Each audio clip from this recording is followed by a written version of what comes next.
We learn from history only that we learn nothing from it, says Otto Korner, the hero of Alan Isler's first novel, The Prince of West End Avenue. Otto Korner is a man in his early 80s who lives in the Jewish Emma Lazarus retirement home in Manhattan. He is rather a shaky hero, suffering from headaches, insomnia, constipation, and a black sense of humor he has brought along with him to America from the old world in 1947 after having survived the Nazi butchering. On top of that, he suffers from amnesia, the kind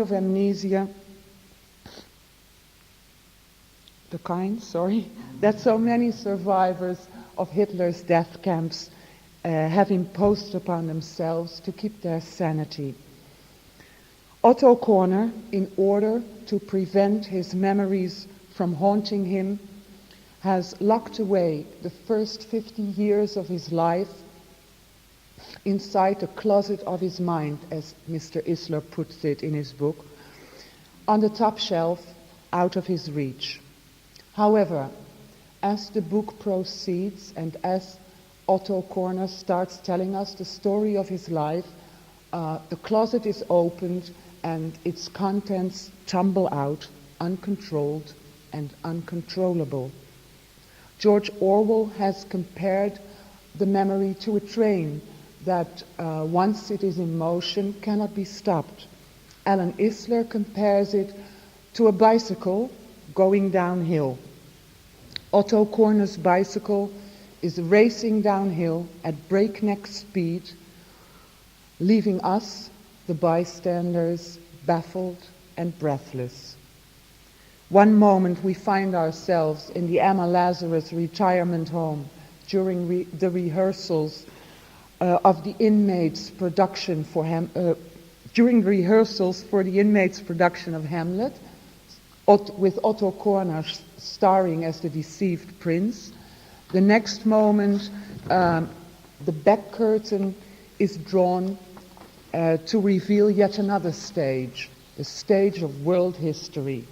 Germany, Switzerland, the years spanning the First World War and the Second, with Otto Korner playing the part of a talented young poet who gets praised and encouraged by Rainer Maria Rilke himself, with Otto Korner finding love and losing it forever, with Otto Korner meeting Lenin. That's a very nice part.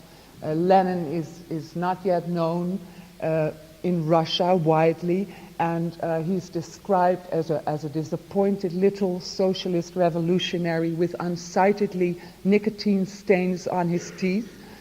And with Otto Korner casually leaving his personal mark on the Dadaist movement.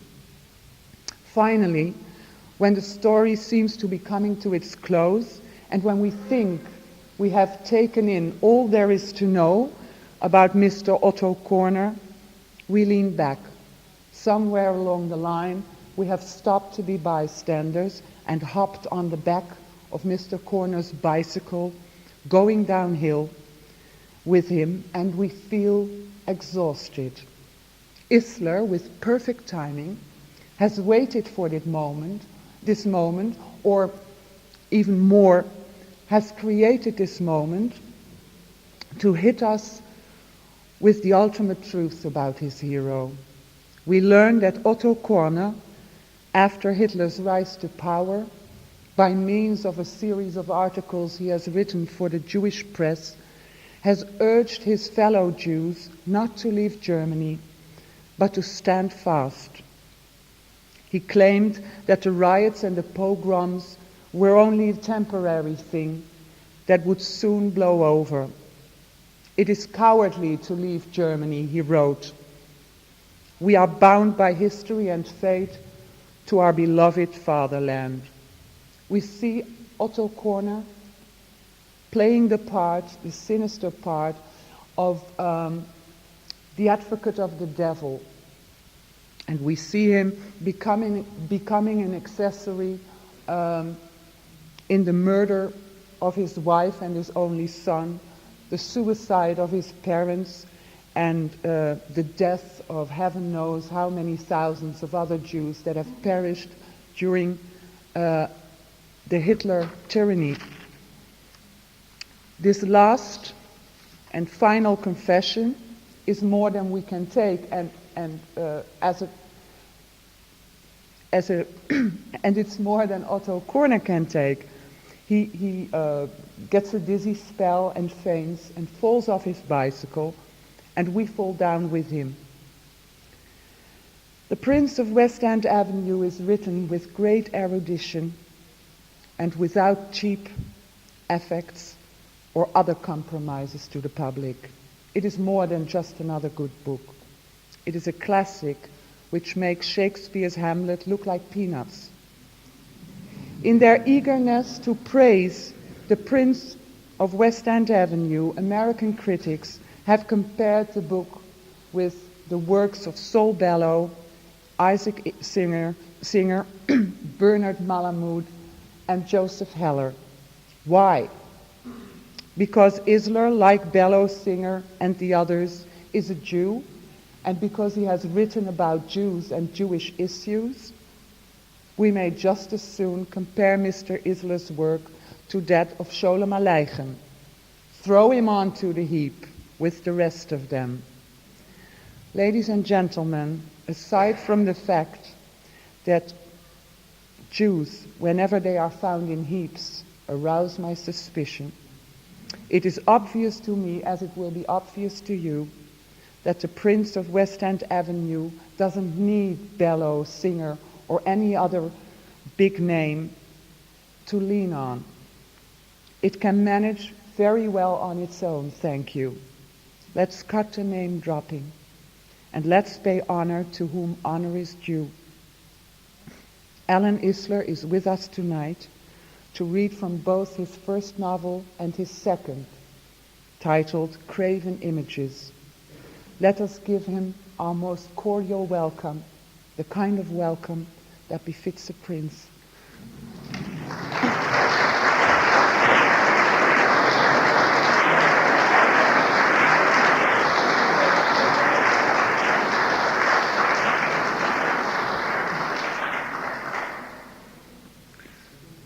After such a splendid introduction, the wise lecturer would simply say thank you and leave. I can't do better than that. There's an expression in England, in London in particular, that after the Lord Mayor's show comes the dust cart. Well, you've just heard the Lord Mayor's show. What does that make of me?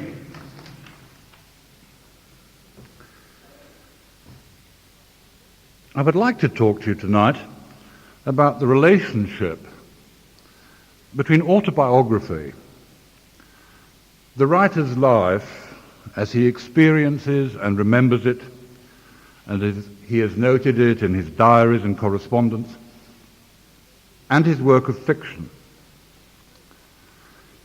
I should say at once that I can speak only of my personal knowledge, and that I have no useful and overarching thesis to promote.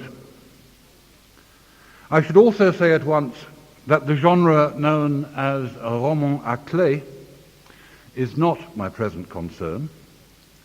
With a roman à clé, the reader is actually invited to make identifications. Indeed, his principal pleasure is derived from doing so. And Primary Colours by Anonymous is a recent and highly successful example. That there must be some sort of relationship between life and art, I take to be obvious, even if only on the principle known in computer science as garbage in, garbage out. No one writes in a vacuum. I take it also to be obvious that the relationship between life and art must vary, not only from writer to writer, but also from work to work in a single writer's output. And these relationships must range from the merest hint, perhaps unrecognized by the writer himself, his own unexamined chain of associations, to undoubted recreations in fiction of life. For this latter instance, I take as my example Joseph Conrad and his Heart of Darkness. Conrad's biographers, a half a century ago, delighted in showing a one-to-one relationship between persons and events in that magnificent story, and persons and events in Conrad's journey to the Congo in 1890. As late as 1983, an introduction to the book tells us that when Conrad arrived at Kinshasa, there arose an immediate antagonism between him and the manager, Camille Delcommune. Conrad portrays him spitefully in the story and blames him because of his half-deliberate delays, the failure of the rescue party to reach Courts in time to save him.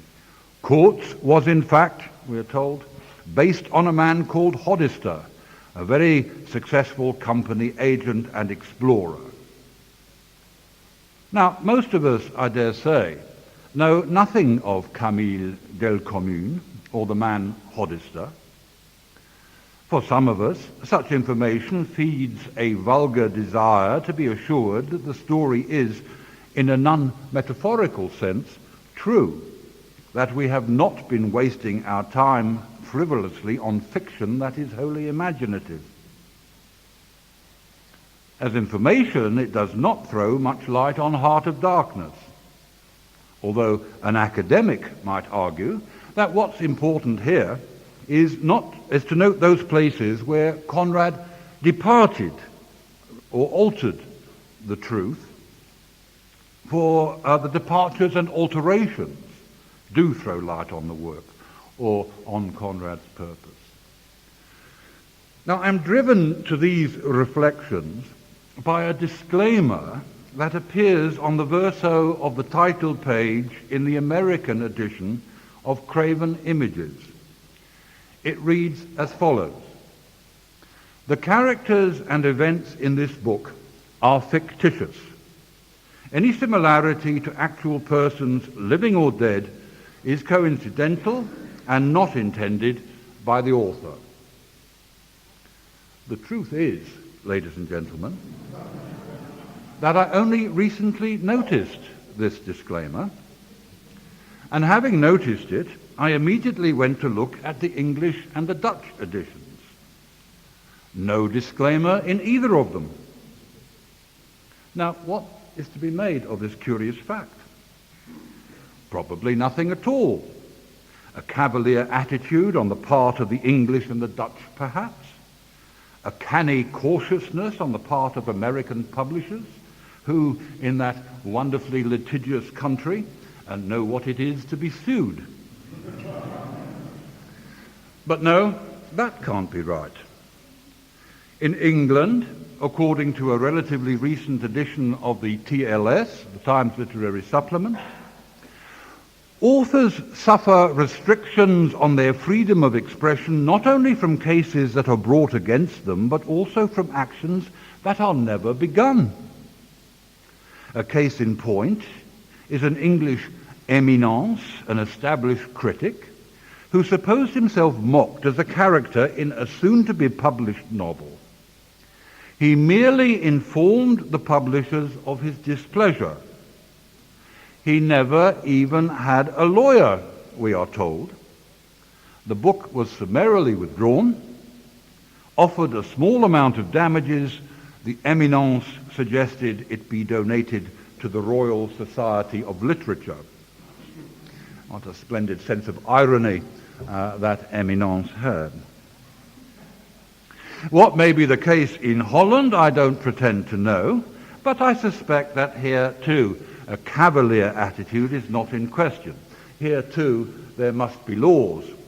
and I'm sure there are lawyers. Of course, I stand behind the American disclaimer. Some might even say I crouch behind it. But it set me thinking. What reader might suppose he saw himself in the pages of Kraven Images? What reader might take offense? What offended reader might, without that disclaimer, have thought of taking me to court?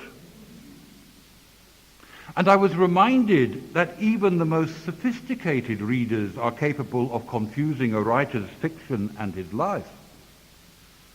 In the novel, my anti-hero, Nicholas Kraven, had a well-loved grandfather who was a devotee of Sarah Bernhardt. The old man possessed a huge collection of Sarah Bernhardt memorabilia, and when he died, that collection was inherited by his grandson. Now, one of my sons, Eric Isler, knowing of my researches into the life and career of Sarah Bernhardt, bought me a wonderful birthday present, an autograph of Sarah Bernhardt, framed alongside a photograph of her. And this gift I hung on my study wall. Sometime later, a good friend of mine, a former colleague, a man himself a writer of fiction, read Kraven Images in manuscript. Returning it to me, he noticed the picture and autograph on the wall, and he went over to examine it. This man, who of all men should have known better, said to me with great seriousness, "Is this from your grandfather's collection?" At the time, I took the question as a high compliment. So successful had been my effort at verisimilitude, I supposed, that I had convinced a trained reader of its truthfulness. But I did not then consider the implications. Nicholas Kraven was born in London in 1934. And so was I. His father and his father's family were Viennese, and so were mine. Nicholas spent the war years in Harrogate in the north of England, and so did I. He went to the United States and taught English Renaissance literature for many years at a college in New York, and so did I. He was teaching there during the period of student revolution, and so was I. Eventually, he returned to England and resettled there, and so have I. These are the facts. But one would think they are pretty paltry facts upon which to build a case for a roman acclaimed. And yet, the fact that the facts are facts provides the thin edge of the wedge. And if these facts are known to be facts, as the brief biographies on the book jackets of the American and English editions suggest, then who can blame the reader who supposes that much more in the novel is factual, that persons and events are drawn with little disguise from the author's life? The persons who perceive themselves to be mocked, or those who suppose they see some other person known to themselves and to others they know mocked in a contemporary fiction, usually inhabit a relatively small world. The example from England I gave a moment ago is apposite. If the fictional character is a lampoon, the joke, if it is a joke, or if it is vicious and not benign, will be recognized by very few people. But they, of course, are the people who matter to the offended party. I, a former academic, have written a novel that abuts on the world of academe, that is, in part, situated in that world. More narrowly yet, it is the world of New York academe. Who can possibly doubt that I have guyed former colleagues? But the plain fact is that I have not, or have not in the sense implied. There is no one-to-one relationship between any character who appears in any of my fictions and any actual person, living or dead. It is surely a kind of arrogance on the part of the offended, a sense that their narrow world actually matters to the greater world the novelist hopes to reach, that prompts such a reaction. There are, of course, examples of novelists who have modelled characters quite deliberately on persons known to them or known in some sort to the putative reader. A discarded mistress, say, or a slashing reviewer, or a former patron, or the leader or an acolyte of a cult, sometimes out of spite or desire for revenge, sometimes perhaps even in admiration. But again, such persons, their quirks, their foibles, are known to relatively few, their lives obscured by the passage of time, or their relative historical insignificance. Examples are rife. Margaret Fuller in Hawthorne's Blithedale Romance, Lady Ottoline Morel in Lawrence's Women in Love, Edna St. Vincent Millay in Edmund Wilson's I Thought of Daisy, Irving Howe in Philip Roth's The Anatomy Lesson. If they are mocked or praised, the mockery or praise scarcely ruffles the calm of the general reader. It is also true that today some few novelists have achieved star status. They have become celebrities like movie stars and football players and politicians.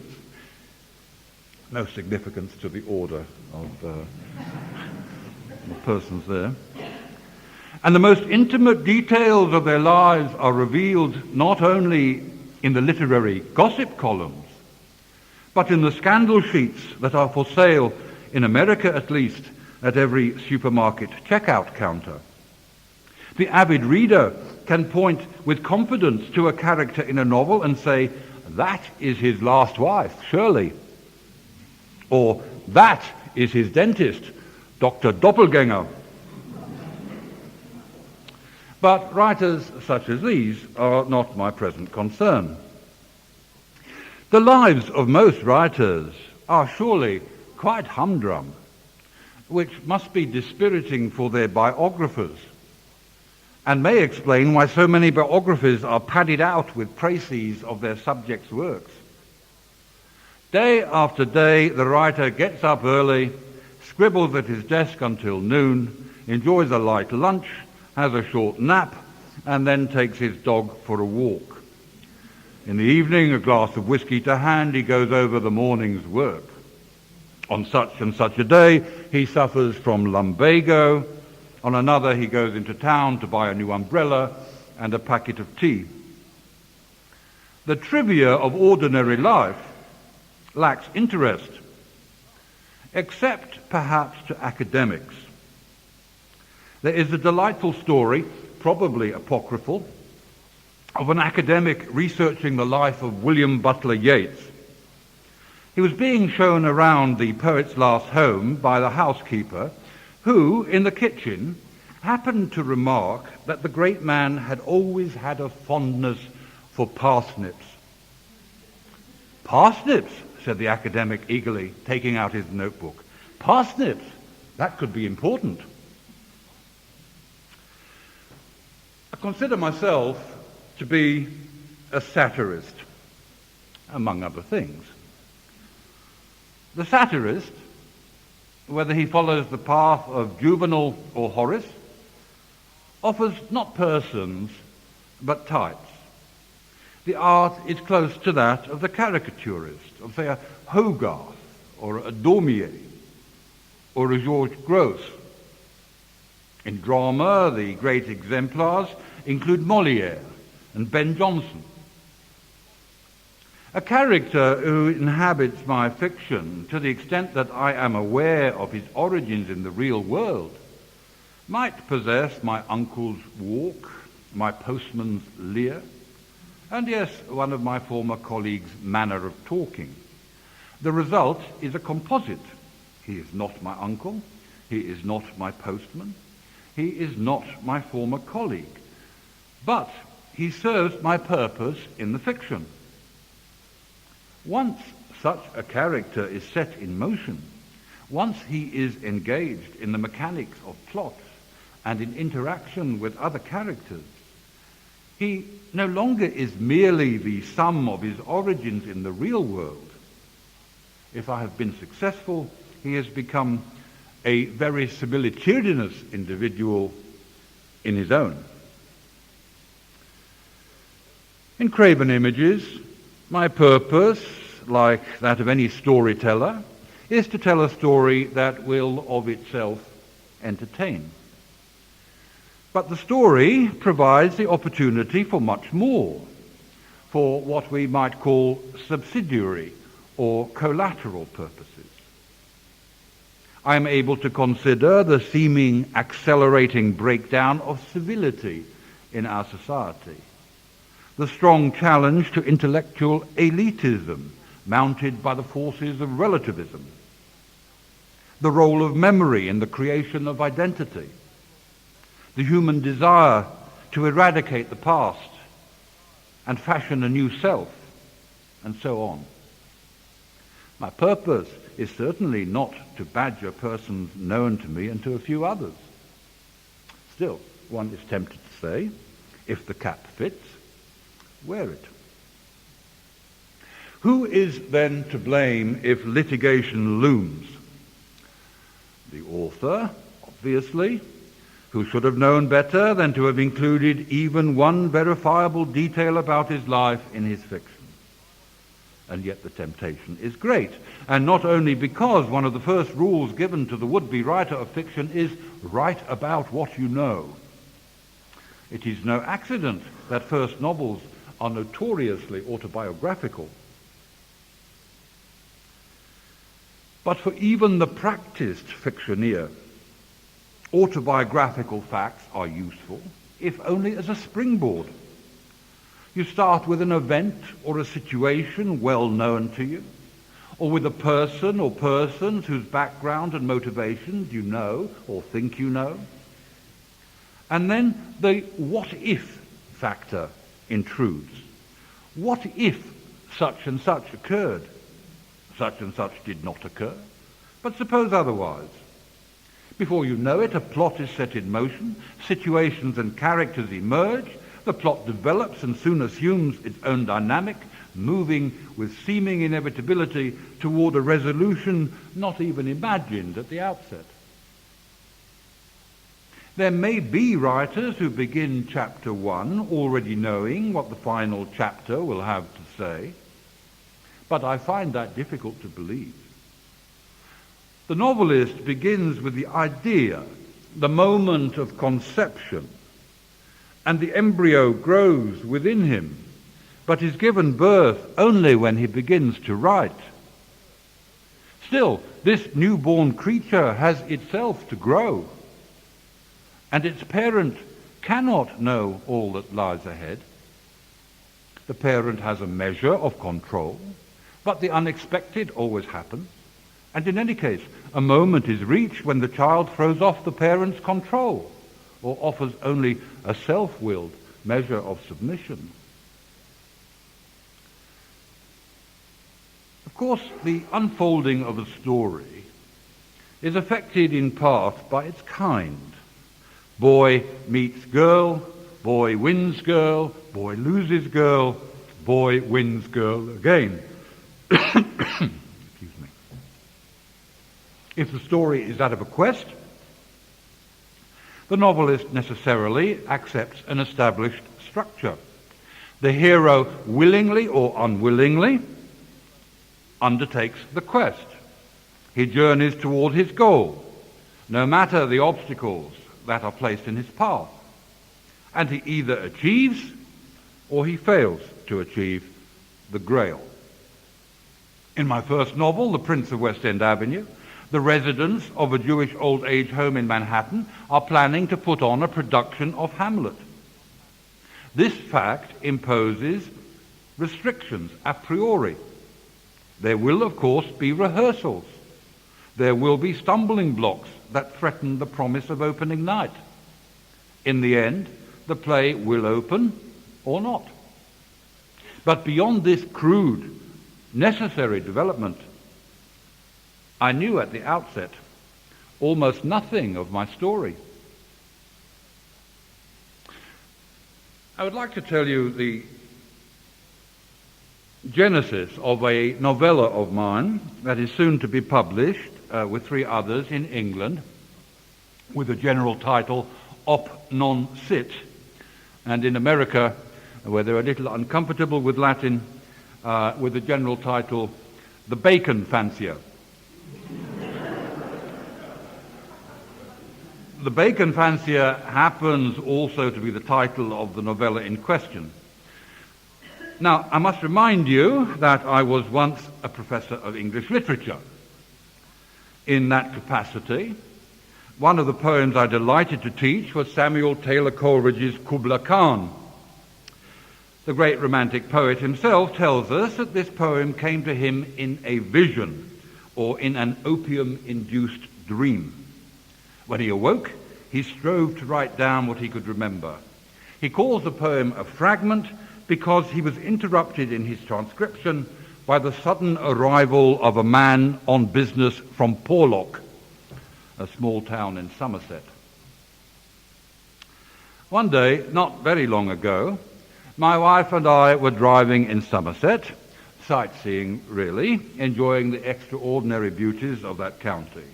And suddenly, my wife, who is herself a scholar of romantic poetry, said, "Look at that sign, Nether Stowey. That's where Coleridge wrote Kubla Khan. Let's go take a look." And so we did, and spent a pleasant few hours there. It was while we were having tea in Nether Stowey that I said to her, "Suppose the chap on business from Porlock were a Jew." Where did the idea come from? I don't know. But that was the conception. Well, one autobiographical detail is that I was once a professor of English. Another is that I was once in Nether Stowey. A third is that I am a Jew. But it is hard to see what light these facts throw on the story that is called The Bacon Fancier, and still less on the originals, so to speak, of the characters who inhabit it. Let us return to Kraven Images. I propose to read you 2 passages from that novel. I learned this evening that I also propose to read you from The Prince of West End Avenue. I didn't know I was going to do that. We'll have to see what the time looks like after I've gotten through with what I am prepared to read from. At any rate, the first passage is the prelude, which is set in 1941 in the Jewish cemetery in Leeds, a city 15 miles from Harrogate. Nicholas Kraven's father died when Nicholas was 7 years old. I too was 7 when my father died. Nicholas Kraven's father, like my own, was buried in Leeds.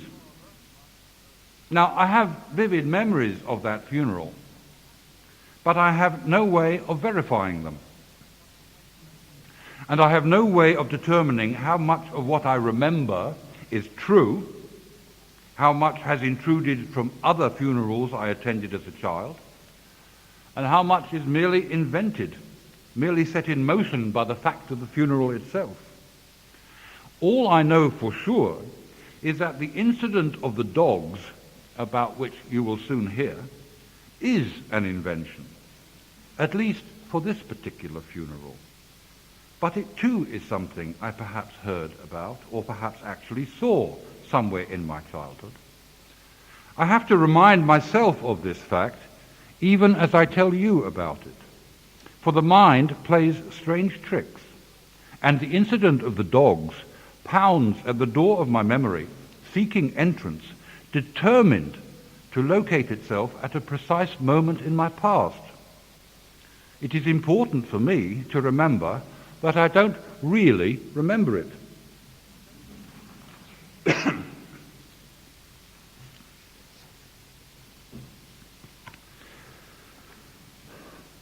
I can actually do this now. I'll probably be able to see what I'm reading. The men stood around the open grave, looking down at the coffin.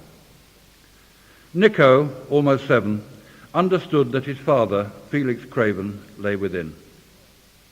Grandfather Kraven, Nico's opa, stood a little behind the boy, supported by Uncle Coco and Uncle Gusti. The old man was having difficulty breathing. Tears ran down his cheeks into his beard, and sobs shook his body. Uncle Ferry, himself shuddering and whimpering, stood beside Nico, whose duty it was to say Kaddish. On the other side of the pit were his cousin Marco, Rabbi Himmelglick, and Grandpa Bloom. The rabbi held one hand on Marco's shoulder.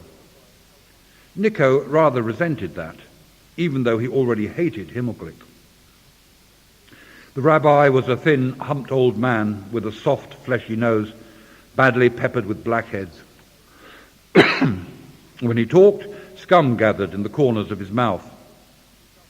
Certainly Nico would not have wanted the hand on his shoulder. Beside Grandpa Bloom stood a few of his father's old friends, those who had been able to make the trip north on short notice. All of them surely knew how important Nico was today. The mourner-in-chief, the sayer of Kaddish, much more important than soppy old, rotten old Marco. The sound of a ball hitting a cricket bat, pock, and muffled polite applause reached the ears of the mourning party, uncannily, as if from an immense distance. There must be a school and playing fields somewhere beyond the cemetery. It was warm in the sunshine, but when a cloud raced across the heavens, darkening the land, the underlying chill in the air made itself felt. The clouds were beginning to bank to the north. Visible in the moist black sides of the pit were white gleaming dots, roots sliced by the spade. Worms wriggled in the loose black earth at the head of the grave. Nico tried to concentrate on them.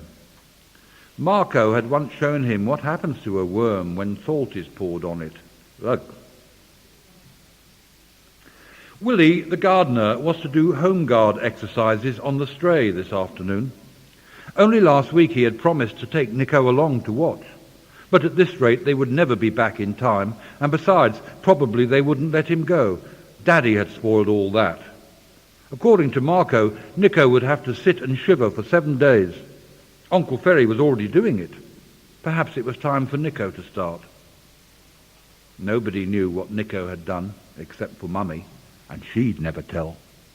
Nico stared hard at the worms. It had seemed a long drive from Harrogate to the Jewish cemetery on the outskirts of Leeds.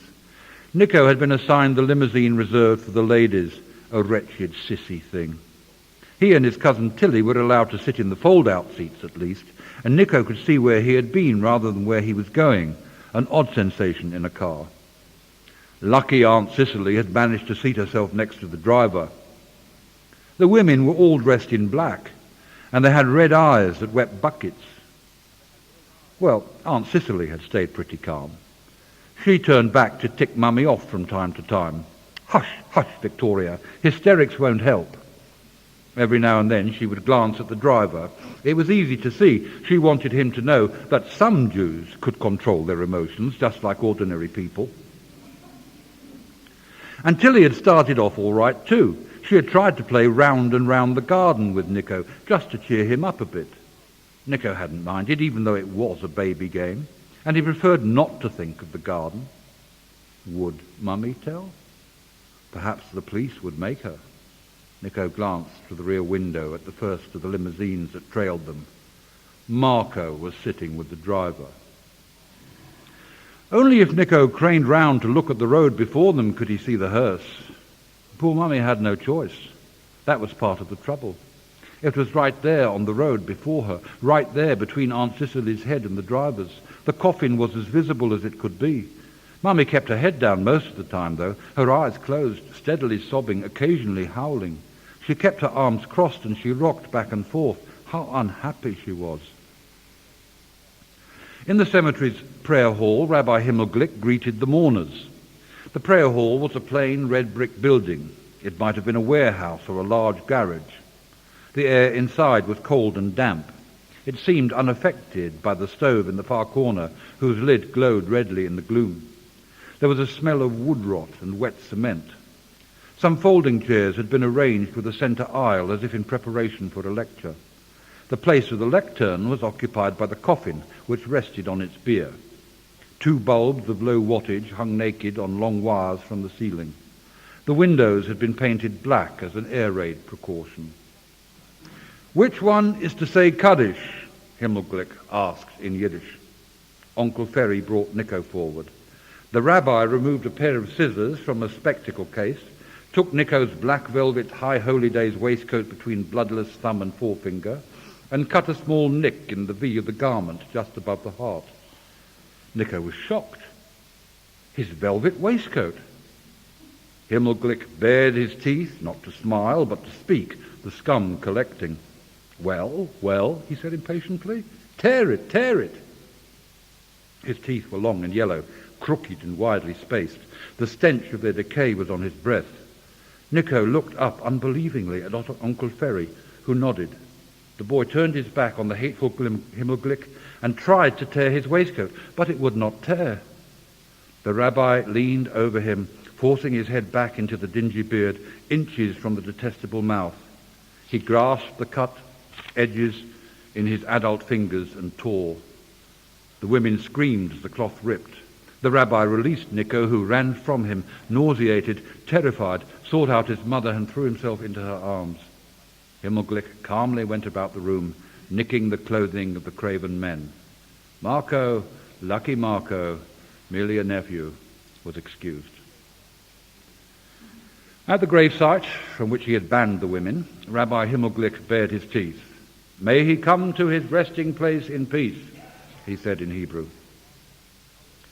There was a sudden barking and howling and growling and whimpering, and the low-pitched whine of a dog in misery. And then 2 dogs, common curs, rolled out from behind a large family gravestone, rolled and attempted to stand, stood at last, stuck rump to rump, pulling in opposite directions, squealing, barking, howling dementedly. The larger of the dogs was making headway, dragging the other after, inch by inch. The mutt's hind legs scarcely touched the ground, but the poor creature tried repeatedly to find purchase. The dogs zigzagged, paused, advanced, retreated, staggered, approached, sending up all the while their frenzied racket. And finally, as the mourners stood paralyzed, the dogs tumbled with a terrifying shriek into the open grave itself.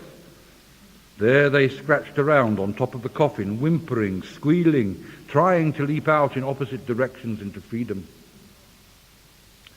At a discreet distance, beyond the earth piled high at the head of the grave, stood the gravediggers, an old toothless gaffer and his assistants, 2 brawny adolescents, nudging one another and winking.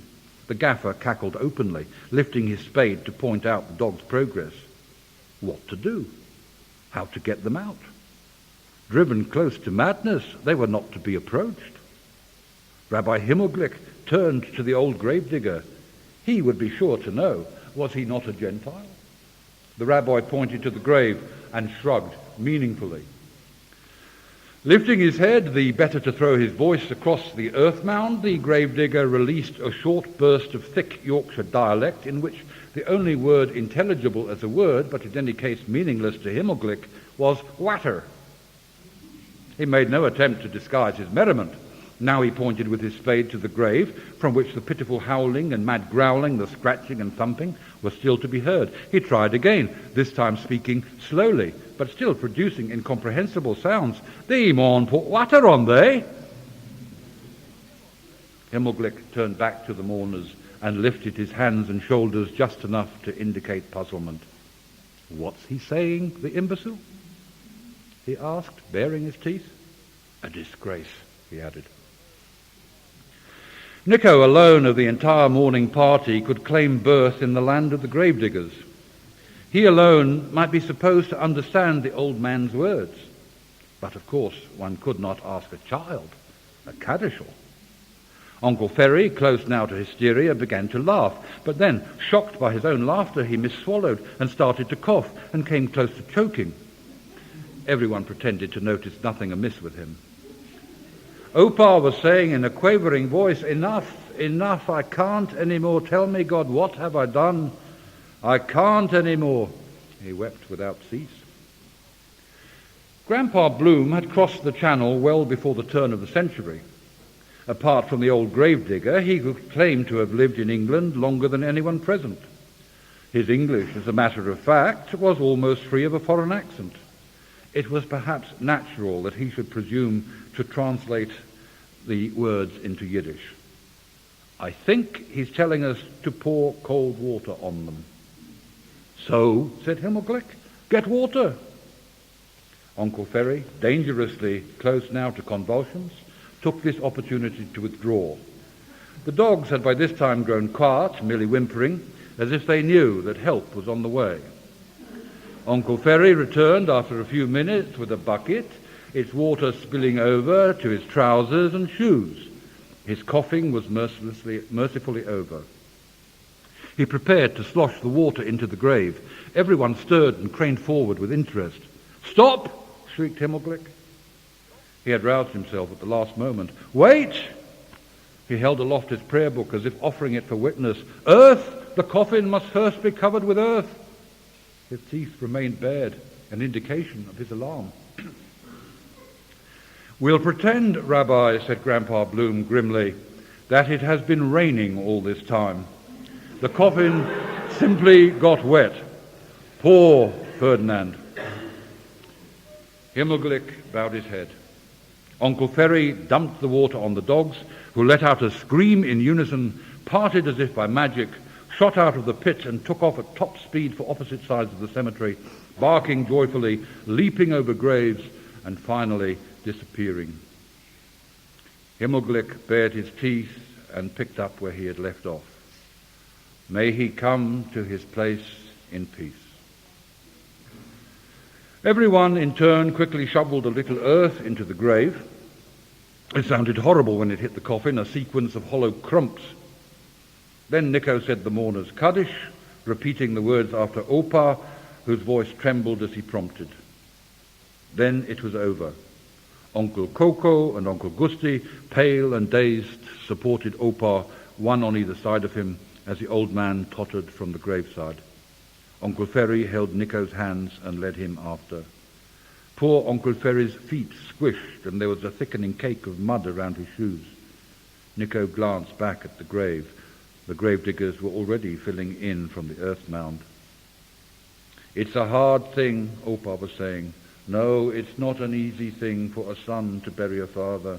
But for a father to bury a son, it's a bitter pill, a bitter, bitter pill." Nevertheless, even though he certainly knew better, Nico half expected to find his father waiting for him when he got home.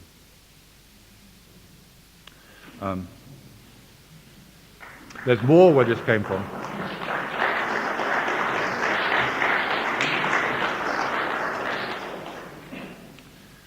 The years passed. I'll hold on to this. Nico and Marco grew up. Marco, at 14, had become the sole beneficiary of his own father's life insurance policy, a sum that, wisely invested by his elders, eventually produced for him a small but steady income. Studious Nico left grammar school at age 15 and went to work. He had a widowed mother to support. Feckless Marco, always a reluctant and less than mediocre student, found himself with the means to go to university. Now, I have a cousin a few years older than I, who arrived in London with his sister and my aunt and uncle from Vienna a little after the Anschluss. I don't remember very much about him, although for a while they all lived with us. In childhood, a 4 or 5 year age difference is a generational divide. For me, he belonged with the grown-ups. But he had a reputation for naughtiness. For example, he once kicked a football through the headmaster's study window. Whether or not on purpose, only my cousin knew. Toward the end of the war, he was drafted into the British Army, and his fluency in German was put to use. I saw him once in his uniform, a chance encounter. It must have been in 1947. He was getting off the very bus I was boarding. No one in the family knew he was on leave, least of all his parents. He was with a woman whose wayward profession was evident even to my relatively innocent eyes. A lady of the night seen in pitiless broad daylight. My cousin grinned and gave me a thumbs up sign. The bus moved on. His reputation for what I have called his naughtiness went up several notches. Shortly after that, he was demobbed and sailed off to South Africa, where he hoped to make his fortune. After little more than a year, the fortune having eluded him, he declared himself homesick for Blighty. But instead of returning to England, he set sail for Australia, into which island continent he disappeared. I have not had word of him in almost 50 years.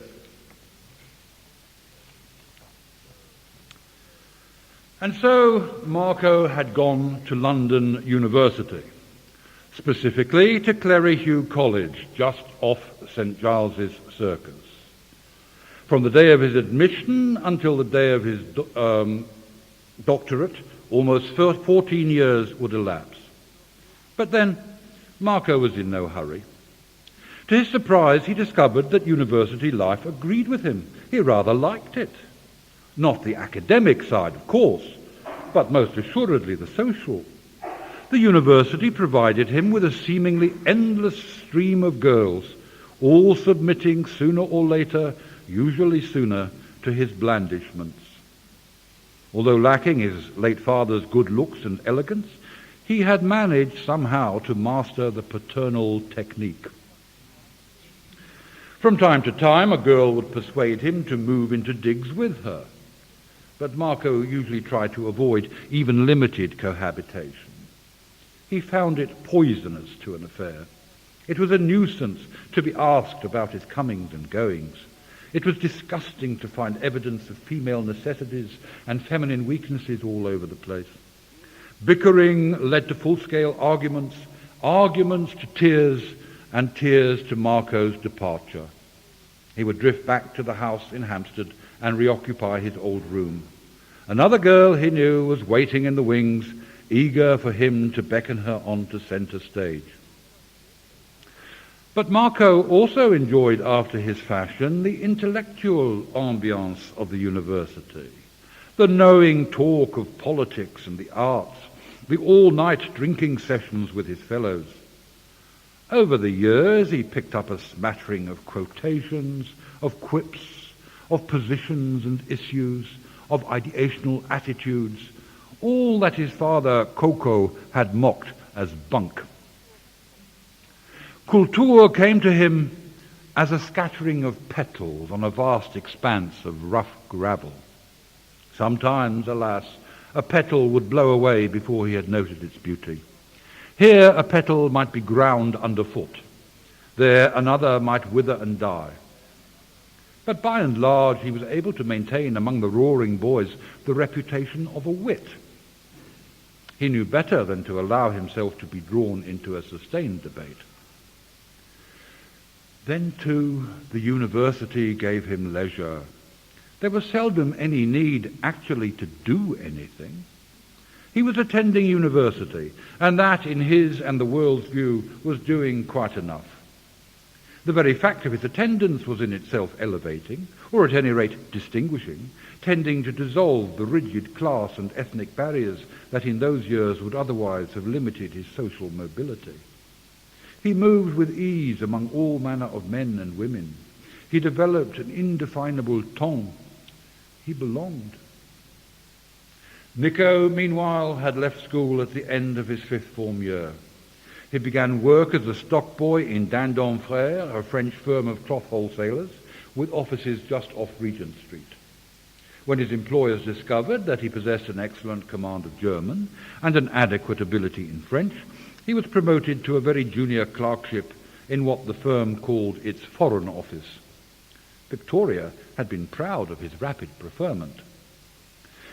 During the years in which Marco, with halting steps, pursued his several degrees, Nico advanced through various clerkships to the exalted post of Foreign Office Chief. He had become almost a recluse. He despised his work, but he knew no other. He spent most of his leisure hours alone, either in the library at the British Museum, in the balcony at Covent Garden, or at home with his books and his gramophone. He had few friends, none close. His relationships with women were sporadic and unsatisfactory. He was awkward and shy with them. An anachronistic, romantic gallantry masked his wretched sense of inadequacy. It's no use, Marco. I never seem to meet anyone I can really talk to. There's the rub. Where could I find her? The women I meet know nothing of anything that interests me. There's no hope of a halfway decent conversation.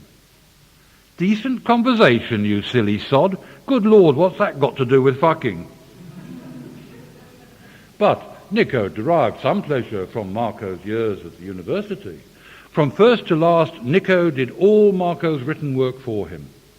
This was a mutually satisfying arrangement. For Nico, it meant direction and purpose in his reading and the challenge of professional criticism for his work. For Marco, it meant increased leisure time and a halfway decent academic record. Because Nico's interests lay in English literature, Marco had elected to read in that discipline. As Nico narrowed his focus to the Elizabethans and Jacobeans, Marco perforce did likewise. And when, towards the end of his cousin's career, Nico became interested in the parent-child relationship in Shakespearean drama, the parent-child relationship in Shakespearean drama became Marco's doctoral dissertation. One evening in late January 1964, Marco dropped in on his cousin at the Hampstead home. Opa was long since dead. Victoria Kraven had died in 1955, her last years, thanks to Nico's advancement, what she herself had called comfortable. For the past several months, Marco had been living with Sybil Bowen, a graduate student in nutrition, in rather squalid rooms in Praed Street. Nico had seen little of him. His arrival was announced by the slamming of the front door and a cry of, "What ho, me old cock!" Nico, sitting reading by the living room fire, shivered. "There you are, good-o." Marco stood for a moment in the doorway and tugged at his forelock in mock servility. He was brimming with good cheer and excitement. The grinning vigour of his eruption had caused the gramophone needle to skip from its groove. "Not scratched, I trust?" Nico sighed.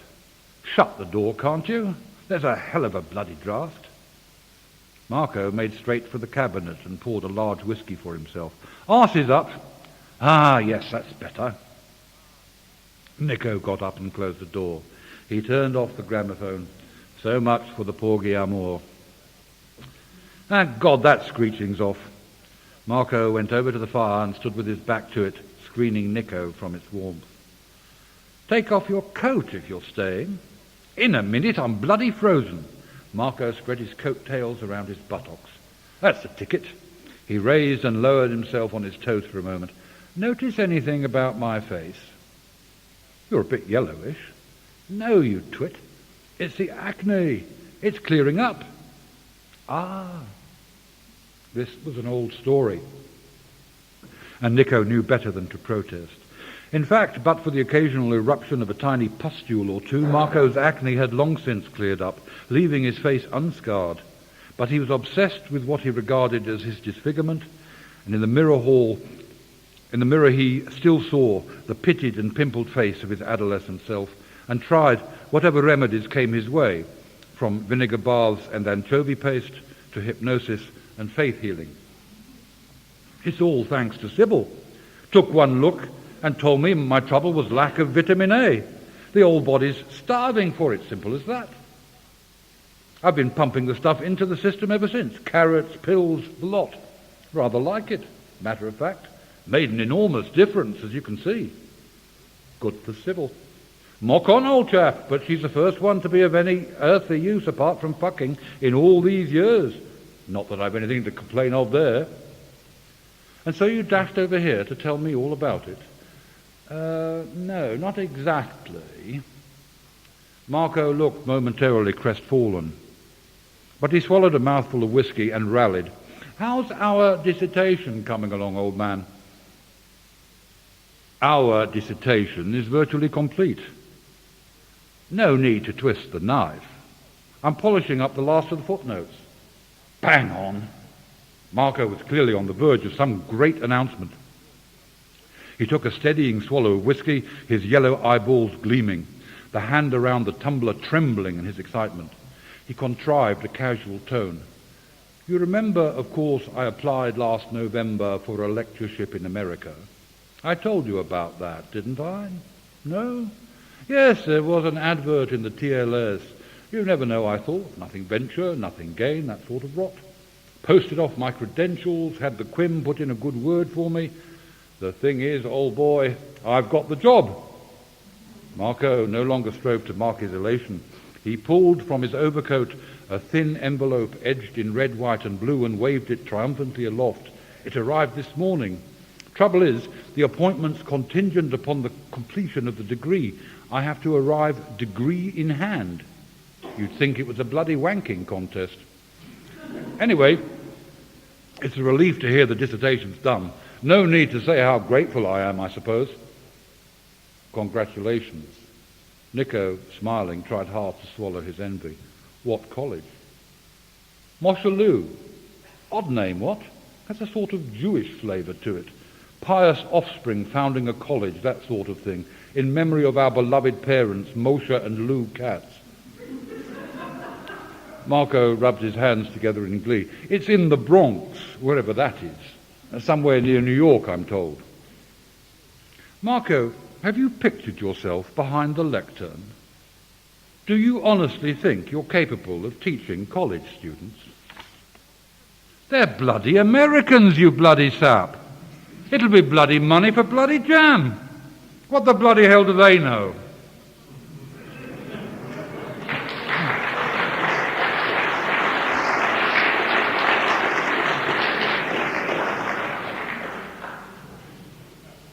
Now, Nico's cousin Marco is not my cousin. I hardly knew my cousin. I've already told you almost all that I remember of him. And yet, in some sense, Marco is my cousin. Not the man himself, of course, but the man poeticized. Or, to put it another way, Marco is the fulfillment of a potential. That potential, a seed, so to speak, comprising little fact and lots of inference, floated through the family air of my childhood and took root in my memory.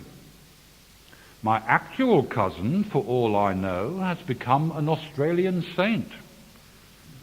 More likely, he is an ordinary, decent chap who lives in the suburbs and now has grandchildren of whom he is sickeningly proud. But when I wrote of Marco, I thought of my cousin. That is the truth. I had his image very clearly in the forefront of my mind. And if what I have said tonight comes to his ears, perhaps he will sue me. Thank you.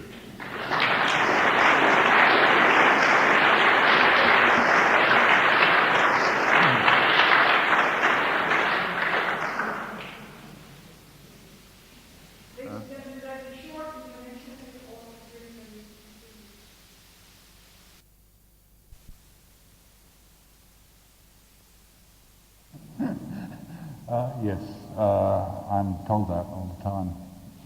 It was an advanced age. But it is also true that the book was actually written and completed 12 years before that, when I was a young man of 47, kid. So really... Why didn't you have it published?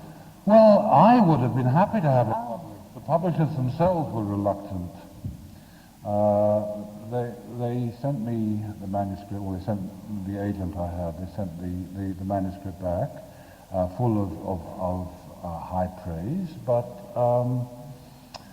this was not the sort of thing that would sell books. I mean, you just consider you've got a hero who's over 80.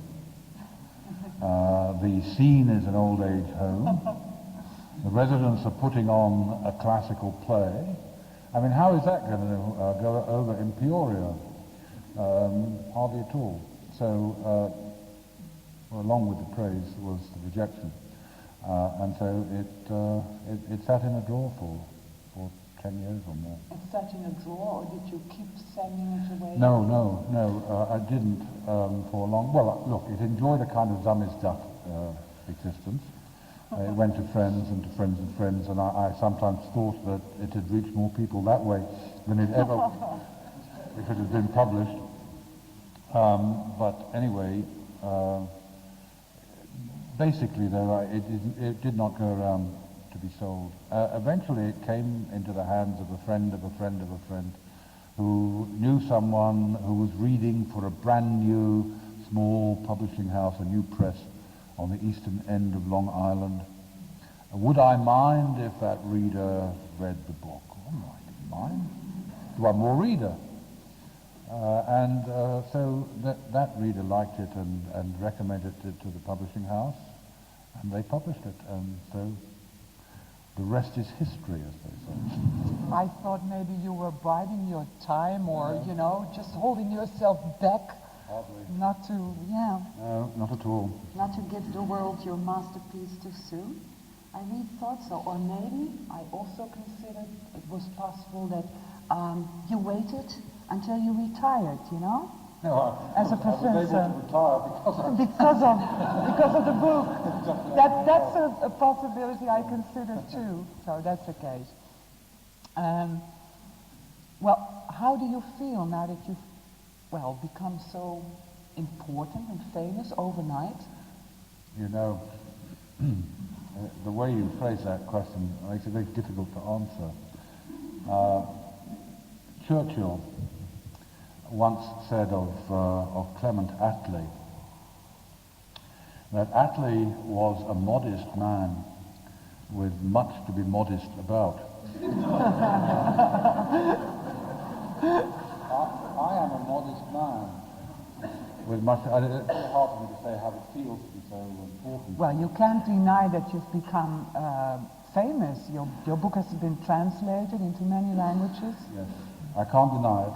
I don't really believe it. I must say I'm very pleased by it, naturally. It has far exceeded any expectations I ever had. I began with the humble desire simply to be published.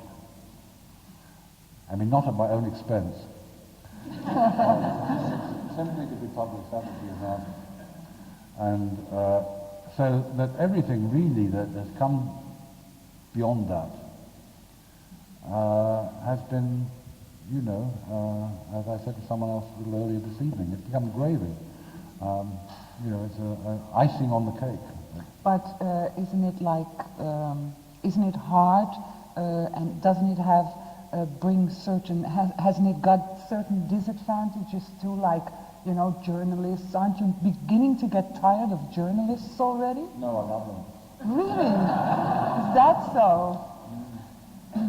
They come to your home, they invade your house, they sit on your best chair. No, Isn't it like that? No, I think that I don't let them sit on my best chair. No, I think that probably I've become insufferable. I think if you were to ask my wife, she would tell you I've become insufferable. That's the real change that's taken place. Other than that, you know, it is an enormous pleasure to know. What gives me great pleasure, just not try to be comical all the time, what gives me great pleasure are the unsolicited letters I receive, you know, from all over the place, from readers out in, you know, Hoboken or wherever. Peoria. No, well, nothing has come from Peoria. They were right about Peoria. You know, saying how much they enjoyed the novel, and am I writing anything else, and good luck, and that sort of thing. That gives me enormous pleasure. And what do you do? Do you answer those letters? Oh, that's great. I do that too, you know. I love letters and I always answer them. It's my priority, you know, my first priority. It's great that people take the trouble, isn't it, to write to you. Hard to believe that they do. I never did. Well, I did, you know. Yes, yes. I've started now. I mean, I now know that it's a good thing to do, so I have started doing that, but I never ever did before. Well. You were born in 19... You said so much already during your lecture, you know. I took all the wind taking the wind out of my sails. But you were born in 1934 in Harrogate? No, in London. In London? Yes. Hey. Harrogate was during the war. Oh, you went there during the war? Yes. But you were born... Ah, right. So, but you were born in 1934? That's correct, yes. Right. And so I was wondering, you know, you were 6 when the Second World War started? 5. That's old enough? 5. Right. That's old enough to remember or to notice that something awkward is going on. Did the war influence your childhood? Yes, it did. It certainly did. And you have to remember that while it began in 1939, it continued until 1945. So I was a little bit older, and I was already 11 by the time it was over. Yes, of course it did. My memories are very, very vivid of that time, of the deprivations of that time, of the heroism of that time, of what seemed to be the glories, but which were surely just propaganda, but in any case had enormous influence on a young mind. The dangers, the fear. I remember Hitler on the radio. I remember we werden London mit Bomben belegen. We werden alle jüdische Schweinehunde ausrotten. I remember all of that from early childhood. And there was the fear in England, naturally, that the Germans who had succeeded so well on the continent would very quickly come to England. And then what? There was talk of sending us to America. Many English children were sent to America during the early part of the war. Although that never came to anything. There were too many of us, I suppose, with 4 children. What is interesting is that I know this English lady, and she and her husband fled Germany in 1934, I think, or 5.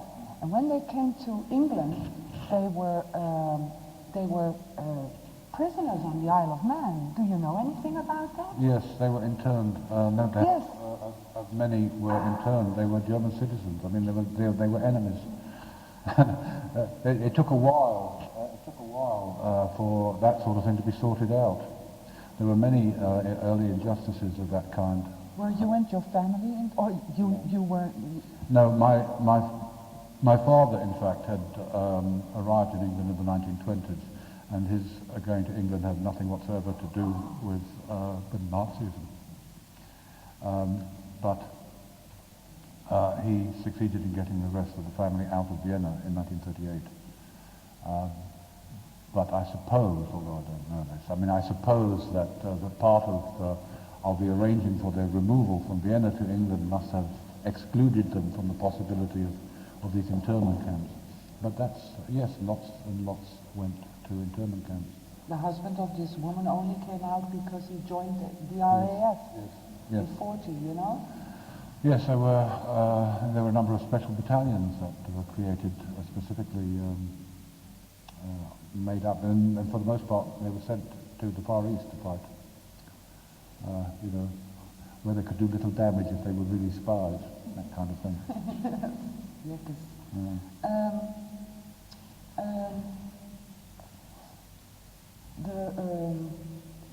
The book Kraven Images. Yes. I must confess to you that I didn't like it half as much as your first book. You didn't? No, it's great. But I hear now that there's a third book on the way, Yes. maybe published this summer in America. In America in June, yes. In London in a few days, in February. Really? Oh, that's good news. Yeah. And it contains 4 novellas, or Yes. long short stories. Yes. And, well, you mentioned the name already, the Bacon Fancier. I had to laugh a lot about that. I mean, you know, you start guessing what it is about. I heard that they are 4 stories about Jews and their and the surrounding world they live in. Could you explain a bit about it? Not easily. However, perhaps I can say the following: that the first of them is set in the ghetto in Venice at the beginning of the 17th century. The second, and that one is called The Monster. The second is called The Bacon Fancier, and it is set in, well, it's basically set in England, in Somerset, in the at the end of the 18th century, but it is linked with Venice. The hero was born in Venice. The third takes place at the end of the 19th century on the high seas, on the Atlantic, and it is called The Crossing. Significant title. Beautiful.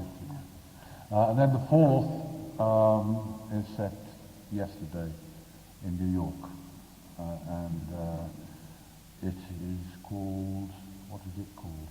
It is called The Affair. The Affair. Yes, and so the stories then chronologically, I mean, they move forward in time. They also move steadily westward. And are they all linked, like the first and the second? In ways.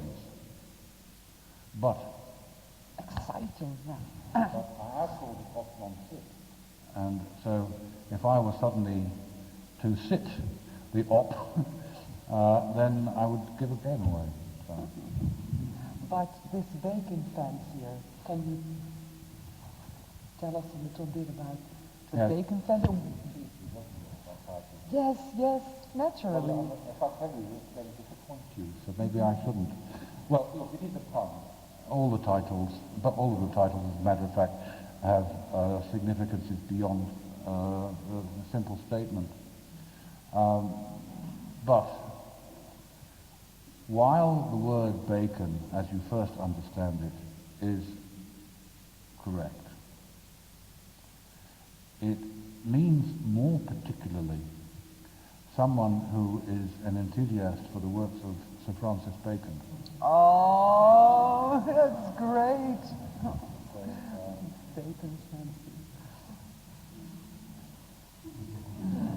I think that's enough. Yeah.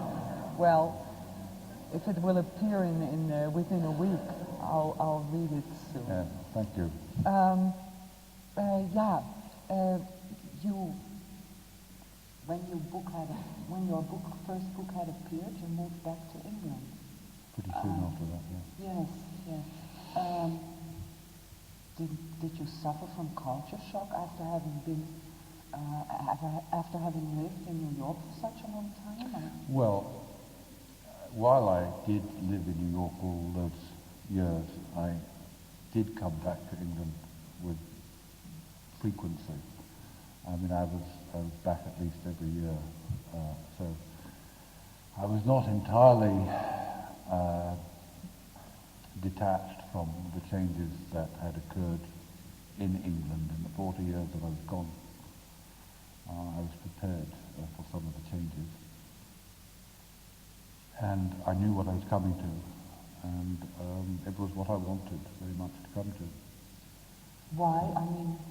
Well, I had become disenchanted with the American enterprise, as it were, and was pleased to be returning to England. This is really not, in all fairness, this is not to knock the United States at all, to which I'm enormously grateful and will remain enormously grateful. But simply that I arrived in New York as a young fellow. I was 18 years of age, and New York was, for a young fellow, a wonderful place to be. And I think it probably still is for the young. I mean, those whom I meet, English young men and women who have been in New York, and they love it. They wish they could get a job there and settle there or something of that sort. Many, in fact, do. And I think that probably remains the case. But by the time I left, which was in 1993, it no longer excited, although it was too exciting for me. I was now no longer in step with New York. And the nature of New York had changed. Well, everything changes. I'm sure the nature of Amsterdam has changed in the past 40 years. Certainly New York had changed, and what it had changed into, I found to be rather ugly. The city that I left was a city polarized along racial lines. The academic enterprise in which I was engaged had ceased to please me. I was ripe for a return. You were a professor there, as Yes. you said, as you explained to us before, of Renaissance literature. Yes. What are the last 3 books you have read for pleasure? And what are your favorite writers, if I may ask? Well, if I could tell you that the books that I read for pleasure are detective novels. Well, Raymond Chandler. I read contemporary little whodunits and what are called, I think, police procedurals. I like my policemen to be detective inspectors. I like, to have a good rank, and I like. That's really what I read for pleasure now, and I'm old enough to admit it. There's enormous relief in being able to admit it. You like something like that. But writers that I admire, well, I simply trot out the usual names. I admire Saul Bellow, I mean, the very names that you admire, I'm sure I admire as well. You know what? I think you're much better than Bellow. And you know why? Bellow always wants to be the best kid in the classroom, in the grade. He's showing off too much. Like I said, your writing is erudite. How do you say it? Erudite. But you're not showing off. That's what I like about you. Thank you. I think I would put it that Bellow is Churchill and I'm Clement Attlee. Okay. I totally don't want to. Well, I should not argue with you on these points. Well, when one of my books was translated into English, the publisher told me there was much too much German in it. All the German, and that's a pity because it was about the Hitler area, etc. And the German had a load, it was significant in the book, but it all had to be put away with and had to be translated into English, American English, So a lot of the book was lost, I think, of the meaning. But then, reading your book, I thought, here's a guy who told them, It's German in it, there's a bit of French, there's Latin, there's everything, but not as much as Bellow puts in his books. There's a hell of a lot more German in it. They made me take it out. There was also a lot more of this pseudo criticism of Hamlet. You know, that was my great pleasure. Yes. To be able to make a convincing case. You know, at the beginning of the Prince, Otto Korner says that Zinsheimer, the great Zinsheimer, had produced this argument demonstrating that Ophelia was a horse. Well, in my original version, I produced the argument. You see, it was a great deal of fun. Early to discover, I've just seen the latest Brano Hamlet, and I was in Los Angeles the other day, and lo and behold, Ophelia, well, she's not a horse, but she's a rather looser lady than we always... It's a pity because you have this part about Zinsheimer, his diaries, and then I thought, oh, it will go on like this, but it's really the only part where you get into it. Lots of that stuff was removed. It felt probably correctly, I don't know. Look, the book has done very nicely without it. But these were the things that I enjoyed. You know, I really enjoyed them. As you could imagine, academic to be able to. I mean, that's part of what made me upset with the academic game. You could prove anything you want. I did. I used to demonstrate it to my students. I would take some absolutely absurd position on one of the plays, and then I would pluck the appropriate quotations from here, there, and everywhere, and I say, voila, that's how you produce an essay. And they didn't know that I was being ironic, and they did that. They did the best. They took it as gospel. It was probably just as well I got out of that game, doing more damage than good. But your comments on Hamlet come back, in the second book, in Kraven Images, in a very funny way, with three striptease dancers trying to perform Hamlet. I thought, why?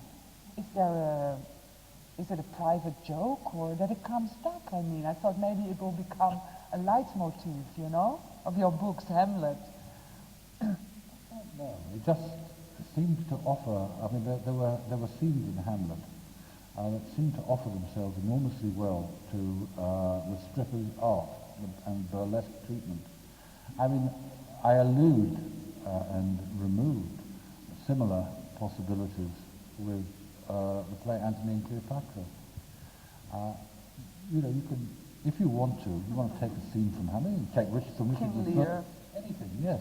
And just imagine what a stripper might do with it. I just did it with Hamlet, that's all. I think we should allow the public to ask a question. Don't you have urgent questions? I don't know.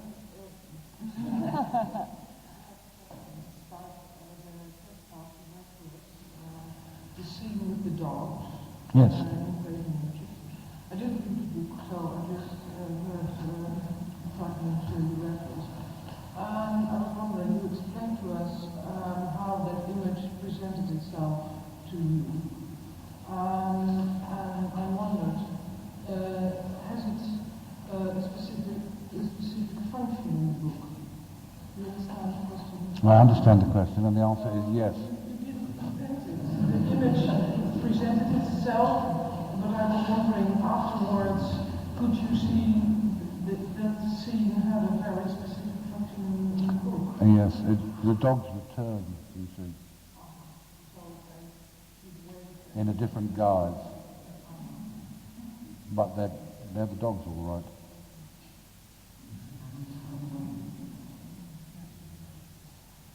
Yes.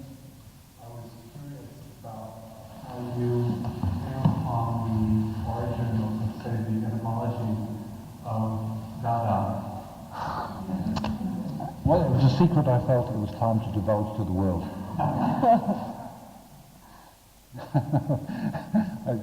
That's just playing games of language.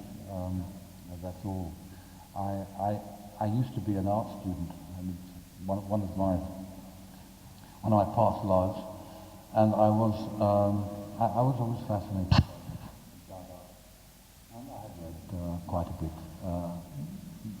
written about them and what they had written themselves about themselves.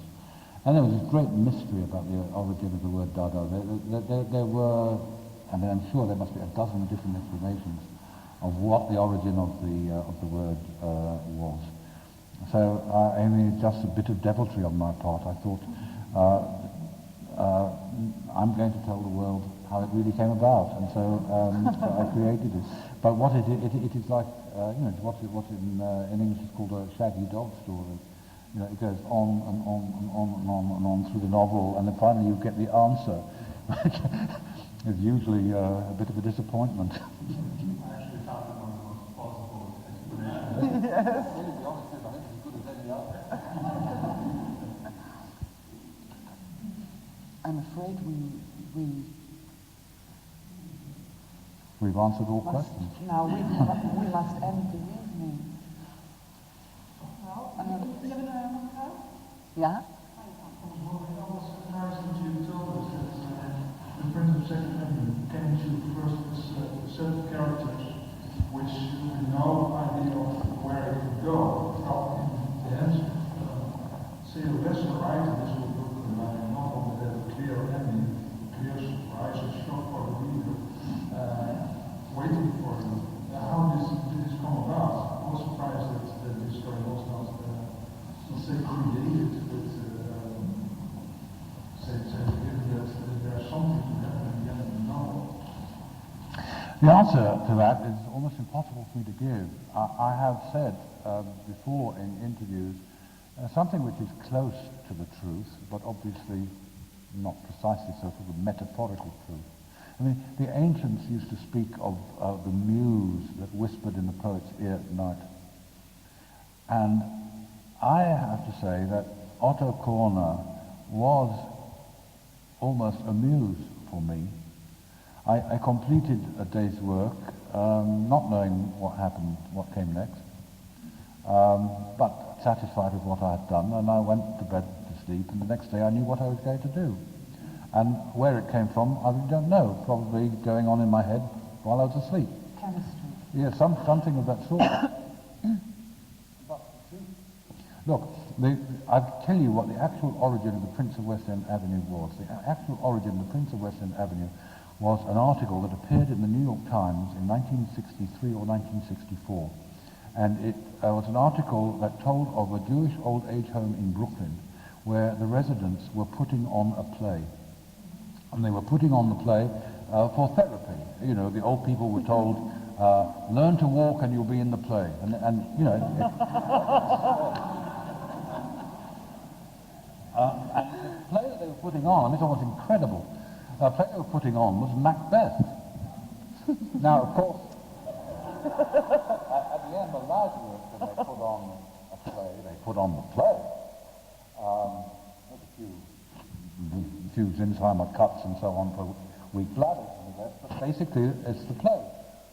But the Macbeth that was being put on, that was marvellous. It got to the absolute essence of the play, but there was scarcely a word of Shakespeare's in it. You had a Macbeth in his 80s talking to a Lady Macbeth equally old, and he said, a king I had to be? A 12-room castle wasn't good enough for you?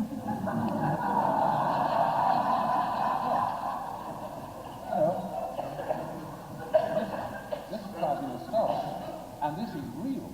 You know, people say, well, it's all very well, but to imagine old people like that putting on a play, it's beyond possibility. The truth is, that's the most true thing that happened. So I had this, I cut it out. I mean, you know, something like that is gold. But not for fiction. I didn't think of myself back in 1964 as that, but for a teacher. You know, I taught Macbeth at least once a year. And I would take out this gradually yellowing newspaper clipping and read this marvelous article to the students. But that really is the origin of it. You know, I wanted to do something of that sort. But then I needed a voice. And that's when my muse started whispering in my ear. as I said in my talk, the very fact that the thing was structured on the production of the play imposes a kind of shape, however loose it is. So I sort of knew the direction in which I was going, but until I had a character, I didn't know what the story was. I really didn't. But I was told, you know. And so I found out that way. Well, thank you, Mr. Isler.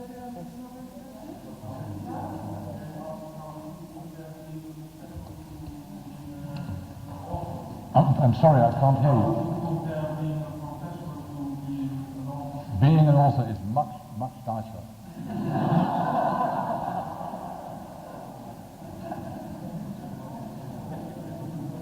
I'm sorry? Well, I don't really know what to say. I think that being a professor is a marvelous life. And in the beginning of my career, I so thought of it. It is exciting, you know, to, first of all, one thinks of oneself as carrying the lamp of learning into the dark places of the earth, the dark places of the earth being New York, but nevertheless. Then, you know, the research, the adding another pebble to the growing pile of knowledge and the rest of it. The kind of, well, for a male instructor, the kind of adulation. Beautiful young students sitting in front of him, looking at him with adoring eyes. He knows everything, this professor, you know. All of that was very, very pleasing, and it was a good life. It meant 9 hours a week on a full salary, you know, 4 months off in the summer. It meant conferences, a travel to this place or that place, at university expense. It was a good life. But probably the nature of my response indicates to you that I should not have been a professor. I'm too flip about it. And so I'm not anymore. That's all I can say. I have a question about, found it interesting, that Kraven Images, which I have not yet read, followed the publication of prints. Did Kraven Images sit in the drawer for so many years and then was allowed to be published? No. The answer to that is a little, is more complicated, really, than it deserves to be. At that initial stage, with the Prince of West End Avenue done, and now going around to the publishing houses, there was in me, there sprang in me this hope, this almost expectation, it's going to be published. I'm going to be a published author. Well, a published author has to write. I didn't have, I mean, what was I going to write? Korner was still alive in my head. I was still imagining his reactions to events of every day, you know, that happened to me. So I forced myself to do something. Well, what did I know about? You know, what did I do not every day, 3 days a week? I went to a college classroom and I taught my course. So what I did was I wrote a few pages of a scene in the classroom. I created a scene in the classroom. You know how he got his name, Kraven? I called him K. I called him K because of Kafka. Kafka. I called him K. But after he'd been called K for so long that he had to have a name which had a K in it, so he became Kraven. And then, of course, the possibilities of punning in that, you know, Kraven with a C and all the rest of it. Now, where was I? Oh, yes. So I had accumulated in that way maybe 35 pages of classroom material.